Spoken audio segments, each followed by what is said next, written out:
nation under God, indivisible, with liberty and justice for all.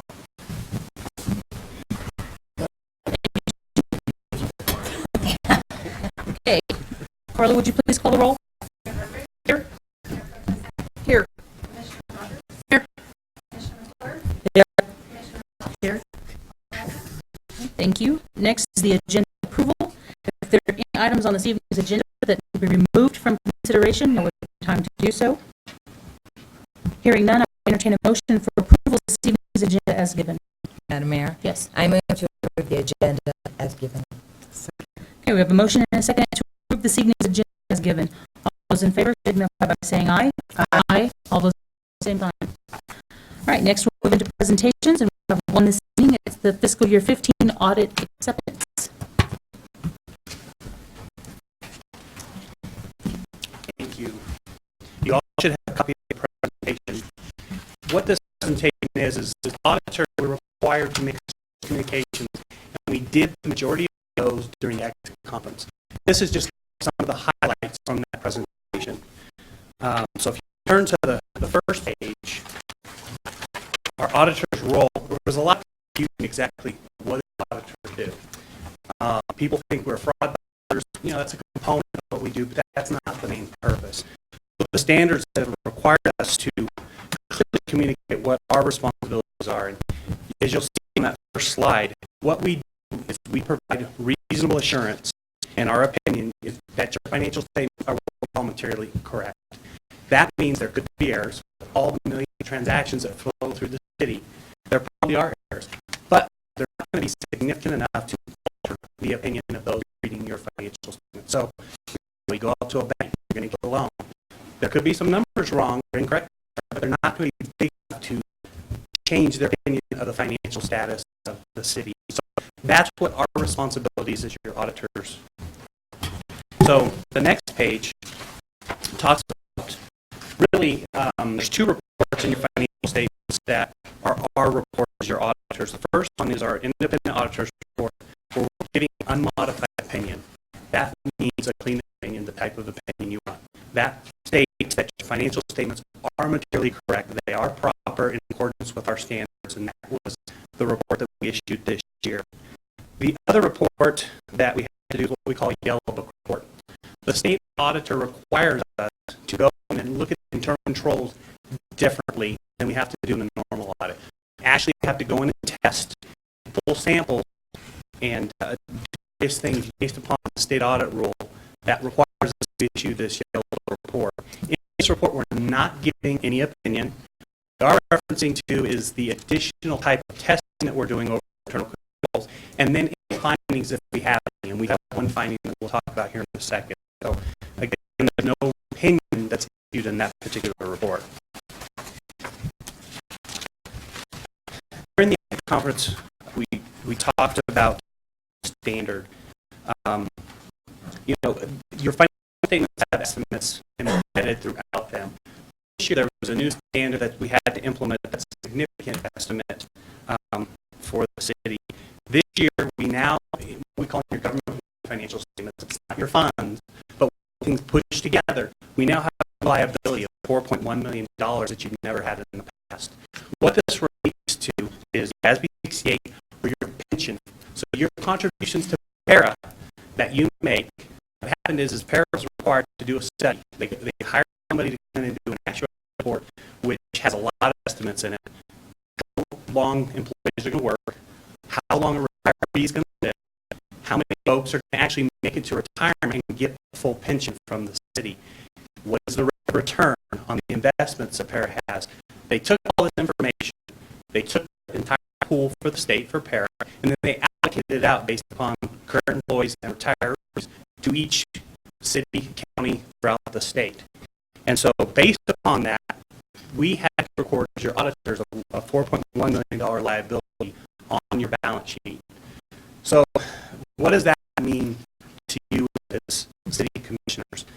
Really, it doesn't change what your responsibilities are. You are responsible to make sure that you set in your budget on an annual basis the contributions that have to be made based upon the employees you currently have.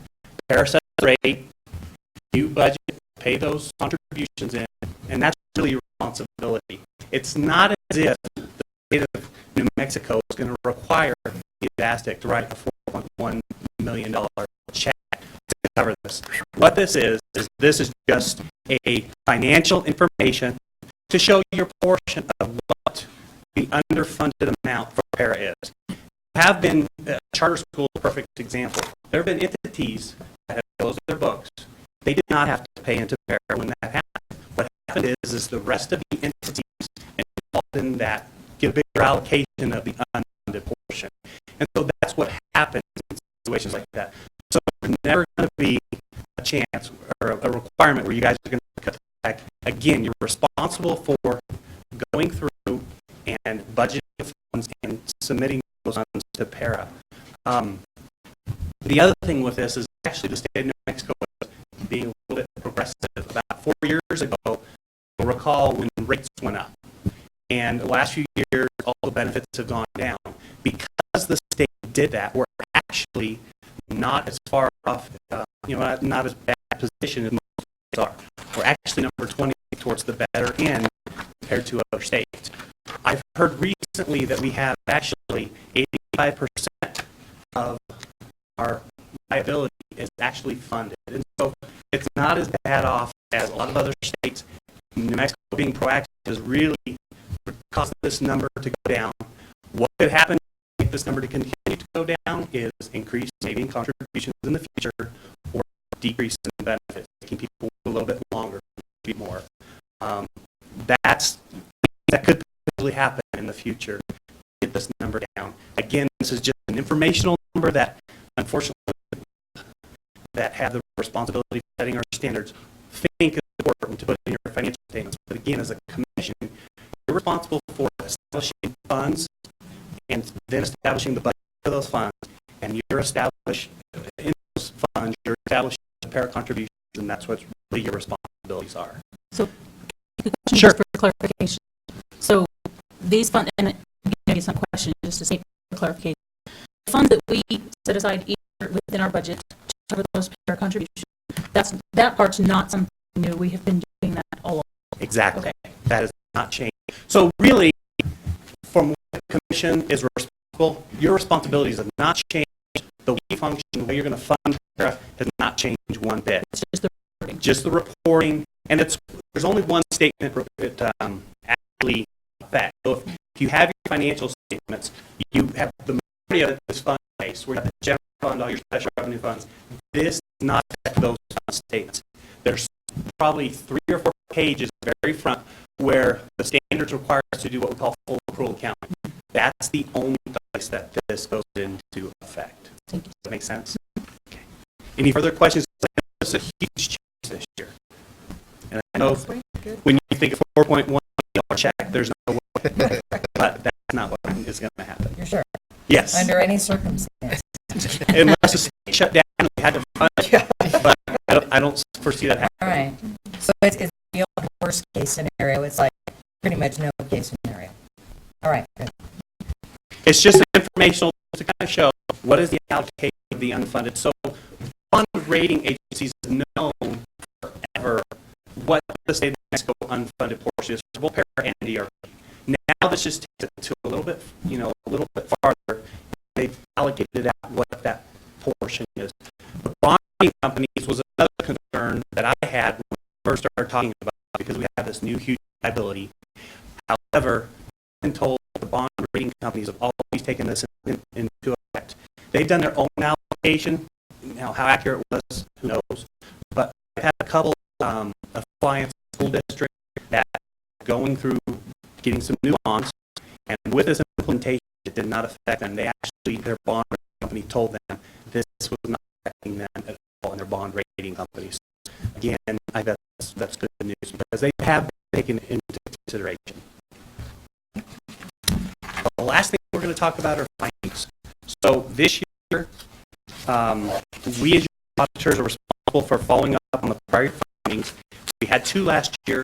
One of them was resolved, gas cards. The second one was resolved towards the end of the year, but not throughout the entire year. And so I